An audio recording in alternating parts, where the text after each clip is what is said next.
Eu vou primeiro começar com o Igor.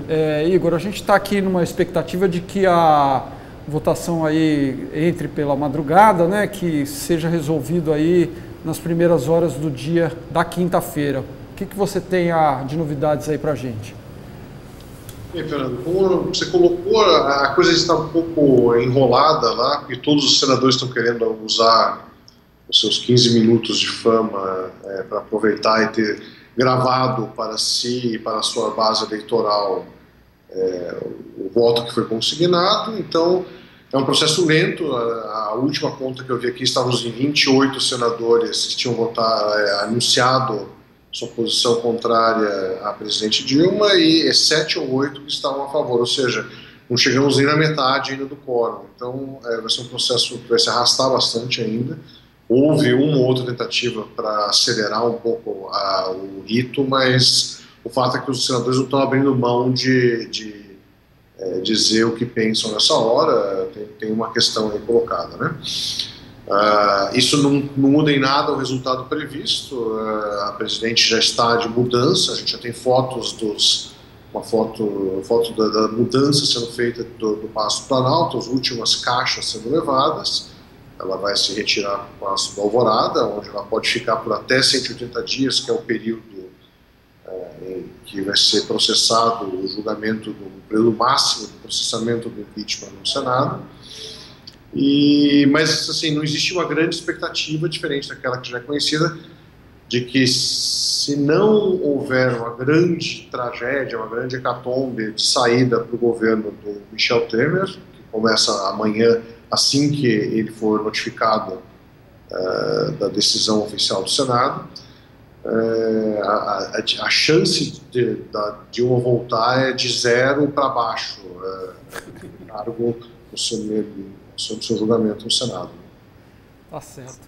Bom, eu vou colocar aqui uma questão na roda que envolve a todos aí, que é o seguinte: a montagem do governo Michel Temer está tomando aí uma linha aparentemente muito clara, né? Ele está fazendo um entorno político bastante, digamos, robusto, né? Com políticos tradicionais. Aí a gente vai ter na cozinha do Palácio do Planalto Gedel Vieira Lima, Eliseu Padilha, o ministro do Planejamento Romero Jucá, e alguns desses personagens que vão dar sustentação para o governo estão aí citados. Esses três estão citados na Lava Jato. Mas a estratégia parece ser a seguinte: você tem um entorno que deu uma sustentação política bastante forte, né? E tem um núcleo técnico que ele está montando para o Ministério da Fazenda, a presidência do Banco Central, etc., que é o grande problema atual, né? Um problema agudo que vai ter que ser resolvido. Bom, queria ouvir um pouco de vocês. Primeiro, esse é o principal problema econômico, né? Porque tem também um grande problema político, que eu acho que é a Lava Jato. Exatamente. Mas enfim, eu acho que a estratégia parece ser muito clara nesse sentido de dar uma sustentação para resolver o problema urgente, que é o problema agudo das finanças aí, né? Isso, nós temos a necessidade de um ajuste fiscal, né? Claramente, porque a economia vinha indo bem, com o salário real crescendo, aumento do salário mínimo, diminuição do desemprego. Só que com a crise que aconteceu, o governo tentou reverter, atenuar os efeitos da crise, né, da crise mundial. E aí meteu os pés pelas mãos. Aí foi um erro atrás do outro em política econômica, concessão de subsídios através do BNDES, escolha de campeões nacionais, expansão artificial do crédito, aquela tentativa de economizar na conta de luz para a população. Então, vários erros, a inflação foi saindo do controle, e isso criou tanto um problema econômico em termos de diminuição de investimentos, de consumo, que nos trouxe para uma recessão, uma das mais graves da nossa história, como acabou com as contas públicas, né? Então, hoje em dia, a gente tem uma dívida pública crescendo, que se continuar do jeito que está, vai ficar insustentável.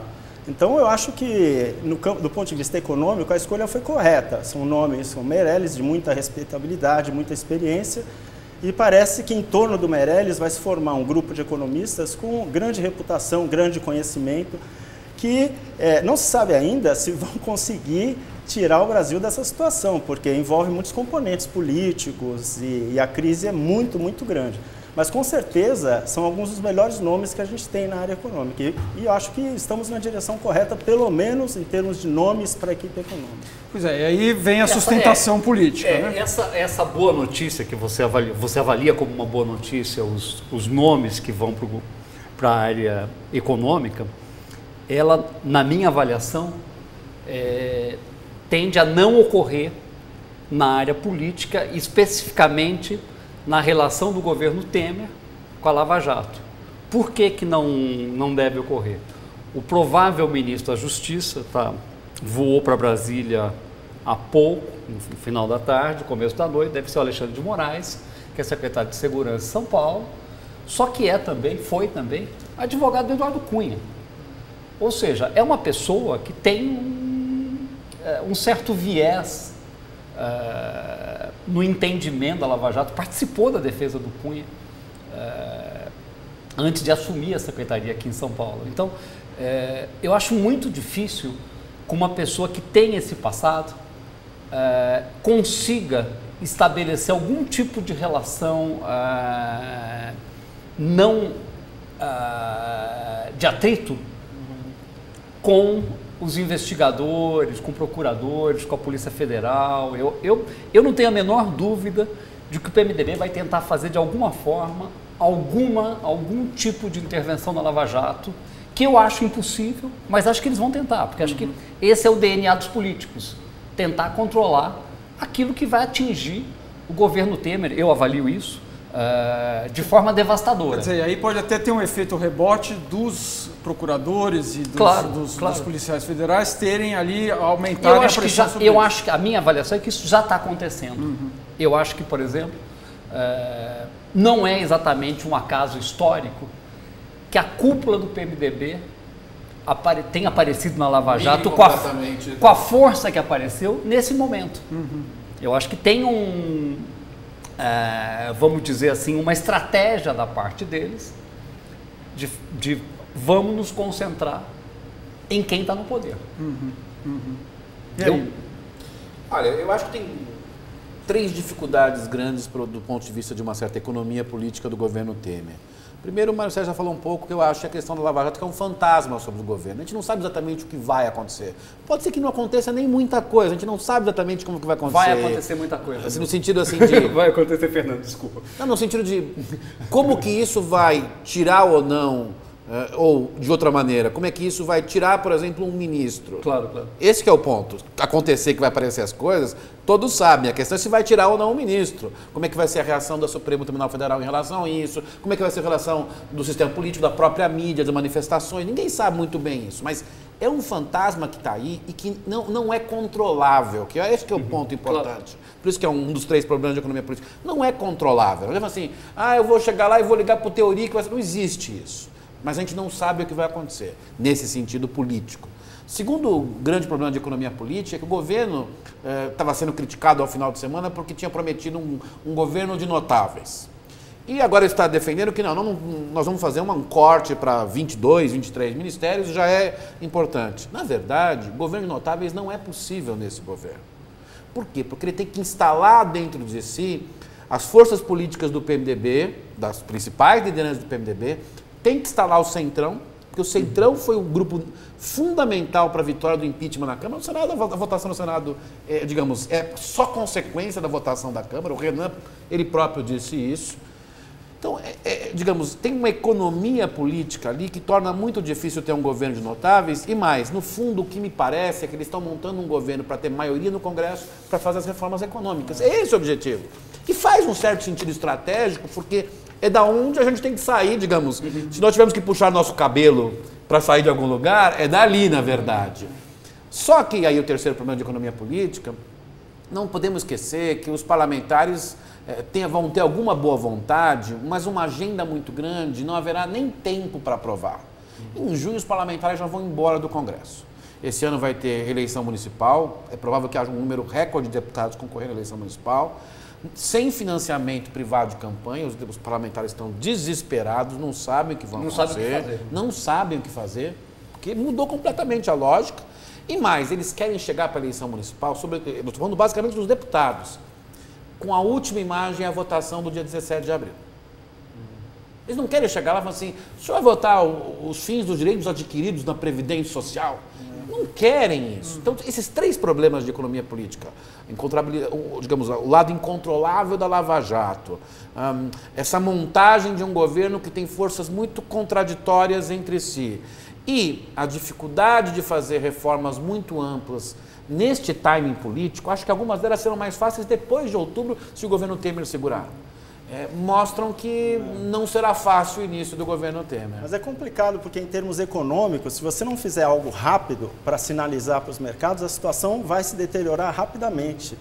Existe um período curto de tempo, caso o Temer tome posse, que ele possa implementar políticas como a reforma da Previdência que pelo menos sinalizem que vai haver uma melhora das contas públicas. Pelo menos intertemporalmente, né? Intertemporalmente. Ele não precisa passar uma reforma radical, que realmente vai ferir muitos direitos adquiridos, mas pelo menos passar algumas medidas que vão ter efeito de longo prazo para sinalizar que ele conseguiu convencer a sociedade de que é preciso ajustar as contas públicas. Pois é, um complicador nessa história toda, né? Além da sombra da Lava Jato, de toda o fato da oposição e uma boa parcela da população, enfim, está encampando esse discurso do golpe, etc., é que a crise econômica ela não está no seu auge ainda, né? A gente está aí com uma taxa de desemprego crescente, pode chegar a 12%, 13% no final do ano, empresas quebrando em número maior do que no ano passado, quer dizer, então essa contenção terá que ser feita rapidamente e não vai ser feita, né?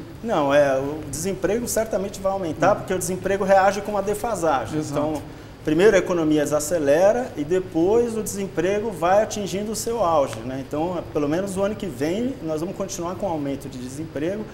Se a economia não começar a reagir no começo do ano que vem, talvez até 2018 você ainda tenha problemas. E aí o seguro-desemprego, ele segura por um tempo, né? 6 meses. Se você não consegue um emprego depois, você fica sem o seguro-desemprego. Aí você vai ter que ir para o Bolsa Família. O Bolsa Família dá um colchão, evita a pobreza extrema que a gente tinha no passado.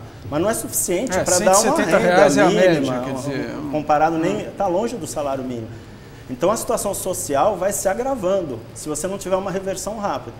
Agora a esperança é que a situação está tão ruim o ano passado e esse ano que a mera reversão de expectativa, você dá um pingo e volta e tem um crescimento mínimo ano que vem, assim, porque assim, por um efeito estatístico, porque a queda foi muito grande.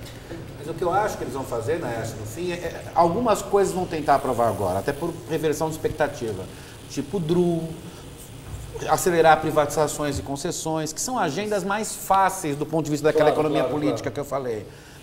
Previdência, vai ter que ter uma, eu não sei como, mas acho que há espaço, alguma arte política capaz de dar alguma sinalização. Mas uma reforma mais, mexer com idade mínima, para ir para um ponto essencial. Em meio a uma eleição municipal em outubro... Não, e uma oposição, eu acho que o PT vai estar ali com faca nos dentes. Não tenho muita dúvida disso, de que vai acontecer. E é uma área que você, quer dizer, se o PT consegue mobilizar alguém, é nessa área sindical. Então eu acho que eu não vejo muita perspectiva, não consigo enxergar como aprovar alguma reforma da Previdência com esse caldo político. Por isso tem que ser uma coisa, digamos, que reverta um pouco, que seja mais simbólica do que possa fazer alguma coisa, mas do que efetiva. Talvez tenha que ganhar um tempo para o governo ganhar um pouco de expectativa a seu favor, mas em algum momento, ou seja, em algum momento do mandato do Temer, se não for feita uma coisa mais forte, aquela expectativa vai cair. A gente não sabe qual é esse momento. Esse é o dilema de economia política. Tem umas questões de curto prazo, como você falou, né? Que é a questão de concessões e PPPs e fortalecimento das agências reguladoras. Privatizações em alguns casos. Privatizações, diminuir o papel do Estado, gerar mais eficiência através de investimentos em infraestrutura, telecomunicações, essas coisas. Então isso é uma coisa que não vai ter efeito de curto prazo, assim?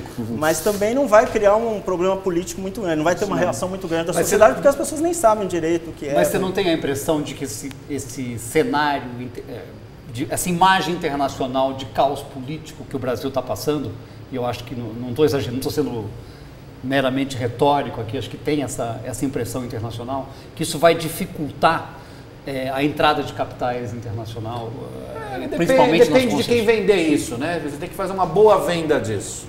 Não, o Serra, em parte, vai para o Ministério para fazer roadshow do Brasil. É isso mesmo. Eu acho que tem que fazer isso, não tem muita saída. Agora, o efeito disso em relação à crise fiscal é muito pequeno, né? Quer dizer, não tem, mas alguma coisa você ganha expectativa. Ou seja, o Meirelles também tem muita respeitabilidade internacional, sim. Ele foi presidente do Bank Boston, então ele circula, ele vai lá e fala, não, agora a coisa é diferente, nós estamos com um governo estável, com a economia tentando caminhar sob controle, tudo isso pode ajudar na reversão da expectativa. Vou pedir para interromper só um minutinho, a gente vai voltar para Brasília com a Daniela Lima, que é repórter da sucursal de Brasília, ela está direto lá do Senado para dar as últimas informações para a gente. E aí, Daniela, tudo bem?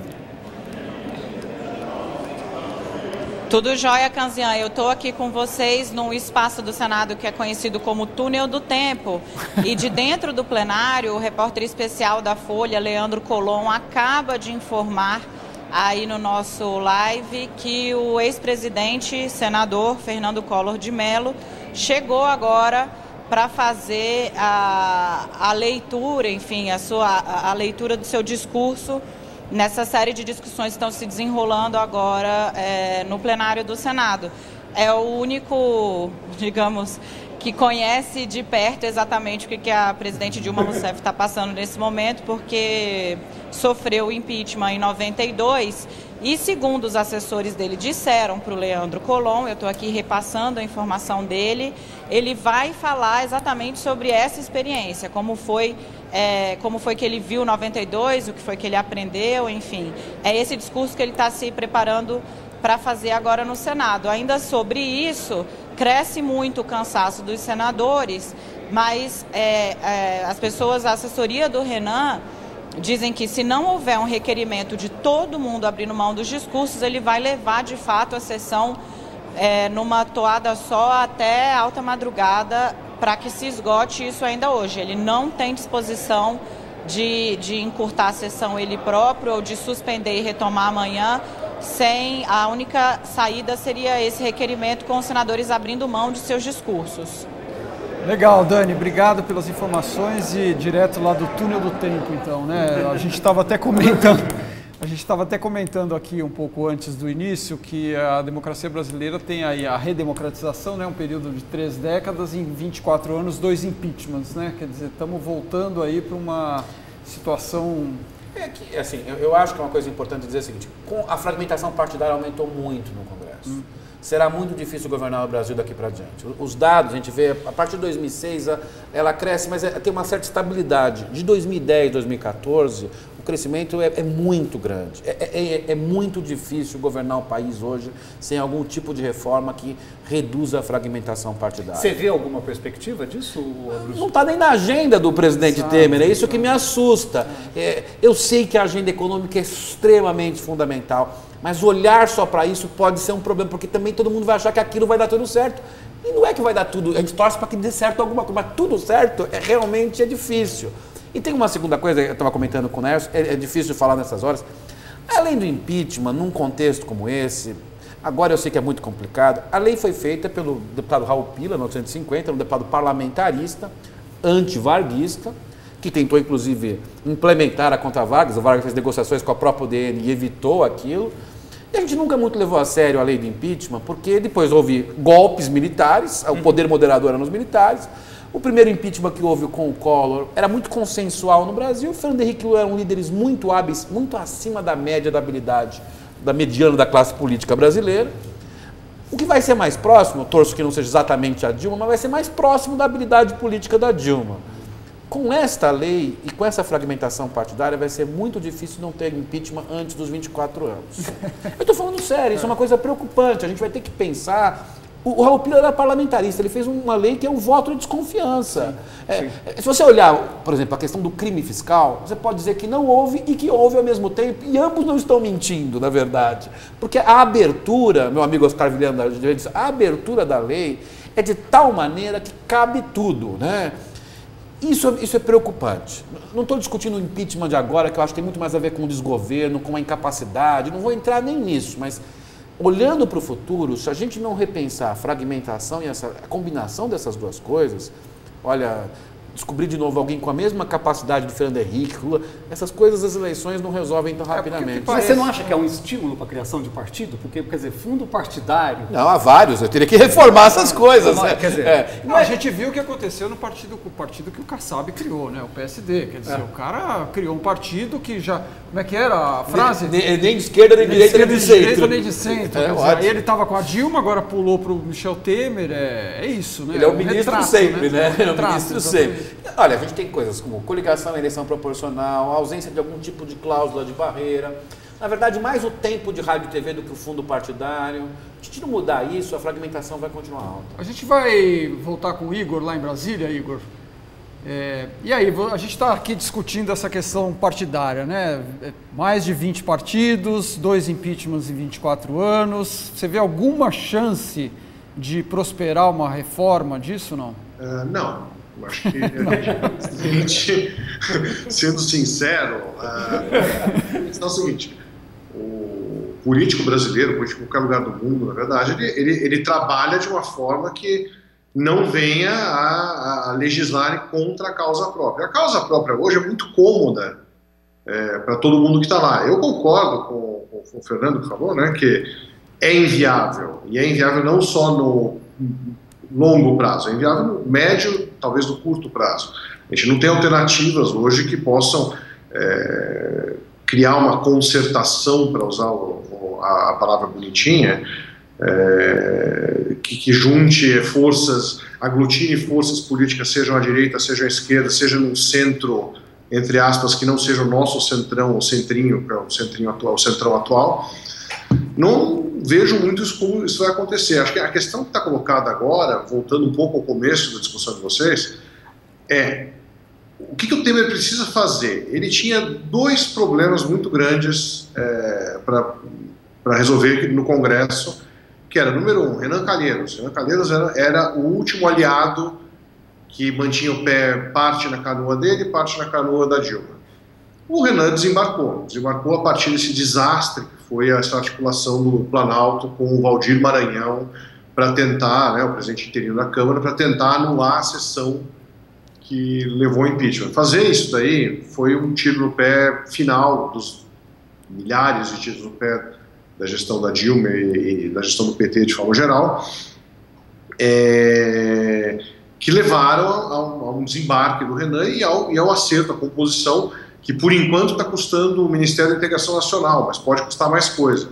Quem gosta de teoria conspiratória vai tentar ver algum tipo de alívio para o Renan na Lava Jato. Eu não acredito nisso. Eu discordo um pouco dessa avaliação de que o PMDB o governo Temer vai tentar mexer no Lava Jato. Acho que é impossível.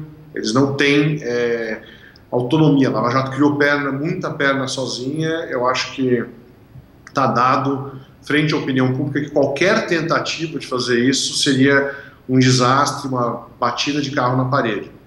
A escolha do ministro da Justiça pela dificuldade que teve, eu acho que a escolha do Alexandre de Moraes é uma escolha muito pouco sensata em alguns aspectos. Ela passa um pouco pela falta de candidatos, dada a dificuldade que ele dá com esse mundo lava-jato. Você vê o Aragão, que é o ministro atual, um sujeito que chegou e até agora, enfim, ele vai chegar e vai ter saído sem dizer que veio, além da declaração desastrada de que ele queria colocar um cabresto na Polícia Federal. Foi o suficiente para tornar a gestão dele inviável nas poucas semanas que ele foi ministro.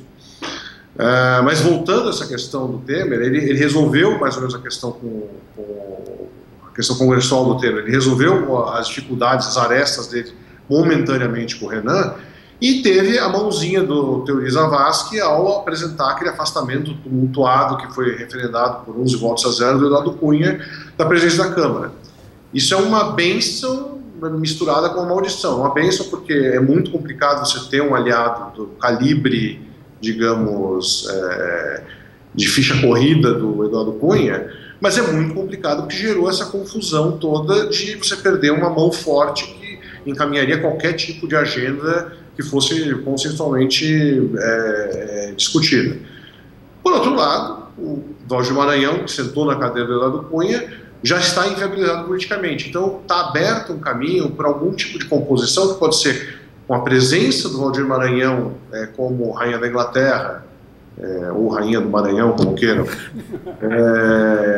ou basicamente com algum tipo de moção para fazer ele uma pressão mais forte para que ele renuncie, ou, enfim, eles acham algum tipo de, regimentalmente não é possível, mas sempre se dá um jeito na Câmara, de fazer o cara cair fora antes do tempo para liberar a cadeira para algum aliado mais confiável, talvez alguém até de um campo neutro, de oposição, embora eu acredite muito mais no candidato do PMDB e de preferência que tenha um bom trânsito com o Eduardo Cunha, que continua dando muita carta, enfim, são pelo menos 150 parlamentares que comem na mão dele, né? Bom, eu queria só problematizar um pouco mais de novo e perguntar, principalmente ao Naércio, se a questão econômica, né? O que tem sido demonstrado no Brasil é que quando a economia vai bem, isso em qualquer país do mundo, né? A economia vai bem, o político de plantão está bem, né? A gente viu o Lula, né? O Lula estava apanhando em 2005 com a questão do mensalão, etc, e acabou eleito em 2008. Desculpe, em 2006. No ano seguinte ele foi eleito, reeleito presidente da República com todo aquele escândalo. Se a Dilma tivesse com o país crescendo hoje, muito provavelmente não teria tido a oposição, os 360 votos lá que teve para derrubá-lo. Quer dizer, vai depender muito disso, né? A economia tem um papel central, né? Enquanto a economia estava vindo bem, como eu falei, né, com o salário crescendo, desemprego caindo, formalização aumentando, aí tudo estava indo na direção correta, né? Não tinha problema nenhum. Agora, a sucessão de erros foi culpa da própria Dilma, né? Quer dizer, ela mesmo cavou a situação atual. E o que a gente pode ver para o futuro? A gente tem um prazo muito curto, né? Não é como uma eleição presidencial que você tem 4 anos, que você faz um pouco de maldade no começo e depois recupera no final. Você só tem 2 anos. E o desemprego desse ano e do ano que vem provavelmente já está comprado, que vai aumentar, porque ele reage com essa defasagem. Então você tem que ter muita sorte, implementar rapidamente algumas medidas que sinalizem para o mercado e contar com os bons sinais que estão acontecendo, né? Então a inflação já está diminuindo um pouco, as contas externas começam a se acertar também, então não é que está tudo piorando, né? A situação é grave em termos fiscais, mas você tem algumas boas notícias. Se você conseguir reverter as expectativas e ter algum tipo de crescimento no ano que vem, aí o desemprego começa a cair e aí o salário pode recuperar. Então, aí em 2018 você está numa situação melhor. Mas tem que dar meio tudo certo. Você não tem muita margem para um erro. Se o Congresso breca a primeira reforma, aí a situação fica crítica. Eu só queria pegar uma coisa, aproveitar, fazer a ponte que o Naércio falou com o que o Igor falou. A Câmara está uma confusão. Quer dizer, a história da queda do Eduardo Cunha, num primeiro momento, parecia muito boa para o Temer, mas não foi tão boa assim, não. Porque o Valdir Maranhão é um personagem do Chico Anísio. Se você olhar assim, é o personagem do Chico Anísio, digamos, de um mundo de realismo fantástico. A brincadeira é que ele é o Tiririca com bigode agora, porque o Tiririca tirou o dele para não ficar parecido. O próximo é o homem da loteria. O Eduardo Cunha montou uma mesa da Câmara, digamos, de excentricidades, de gente nula, para que ele pudesse... É isso! Para que ele pudesse dominar. Para que ele pudesse dominar completamente. Claro. E assim, eu não tenho certeza, o especialista da Lava Jato da Câmara, mas eu não tenho certeza que o Eduardo Cunha vai morrer sozinho. Ou seja, ele quer continuar tendo importância no cenário político e quer proteção. Só que a proteção em relação ao Lava Jato não dá para prometer por completo para ele. Não tem como. Não tem como. Então, assim, em que momento o Eduardo Cunha vai reagir a todo esse processo? Acho que o Senado hoje é tranquilo para o Temer, não é difícil, inclusive das reformas. Olha, eu não tenho essa certeza, porque eu acho que o Renan vai tomar o mesmo caminho que o Eduardo Cunha. Ele vai virar réu, sim, mas seja na Lava Jato, ou seja pelo fato de uma empreiteira ter pago... O Supremo não vai tirá-lo. Olha... Não vão jogar 2 bombas atômicas tão próximas do tempo. Porque ele está na linha sucessória. Quer dizer, eu não consigo imaginar se ele cai o próximo, que tipo de manobra o Supremo vai ter que fazer para não aplicar ao Renan o mesmo princípio que foi aplicado. Basta cair na mão de um bom ministro que demore um bom tempo. É isso. Agora, o Fachin já falou hoje que vai levar para o Pleno do Supremo a questão de uma empreiteira ter pago A amante do contribuições mensais para uma amante do Renan Calheiros, com quem ele teve um filho. Né?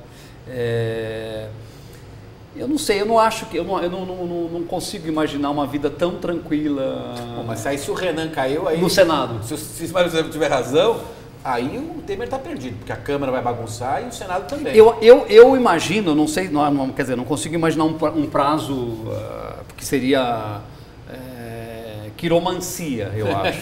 Mas acho que eu tendo a ver tem 9 inquéritos. É um número bom, né? Contra o Renan na Lava Jato. Ele é citado por todo mundo, é impressionante.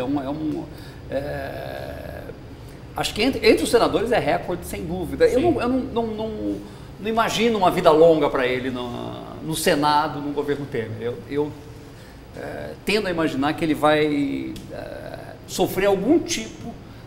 Pode ser que ele não seja mandado para casa, mas ele vai sofrer ele vai sair da linha, vai sair da presidência pelo menos, e aí pode criar muitos problemas, porque eu acho que todo mundo ali espera um certo tipo de proteção que é impossível, concordo com você, não tem como se proteger da Lava Jato, mas que eles vão tentar, vão. Eu acho que esse é o paradoxo e essa é a graça. Os políticos Será que a gente corre o risco de virar uma Argentina que todos esses anos viveu uma crise política com econômica? Eu acho que a gente já está vivendo isso. Eu acho que a gente... Mas a Argentina foram décadas, né? Que a gente falava foram décadas que o país, no início do século passado, era um dos mais ricos, com maior capital humano, educação. E foi erros atrás de erros políticos e econômicos que foram levando o país praticamente à bancarrota. Será, pelo que eu estou ouvindo vocês falarem de tantos problemas políticos da linha sucessória, será que a gente não tem uma probabilidade de seguir nesse mesmo caminho? Vamos pensar o pior cenário. Se houver o pior cenário, vai ter novas eleições. Vão inventar um jeito de fazer isso. Não necessariamente vai acontecer o pior cenário. Acho que tem vários cenários intermediários. De qualquer maneira, daqui a 2 anos haverá novas eleições. Então, nesse sentido, há um espaço, e tudo isso também vai começar, a opinião pública não é peronista no Brasil, fazendo a piada um pouco, já que você citou a Argentina. As coisas estão piorando e as pessoas estão indo contra as pessoas que estão piorando.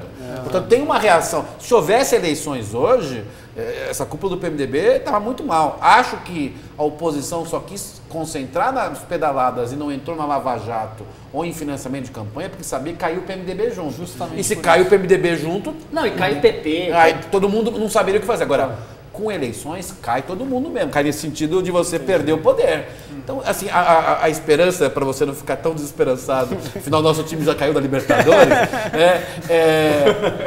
é que, assim, a opinião pública não é peronista no Brasil nesse sentido. Ela não está a favor disso. Só que o cenário... Ela não torce por quanto pior, melhor. Não. Só que o cenário eleitoral, você não pode também manipular ele. Amanhã eleições.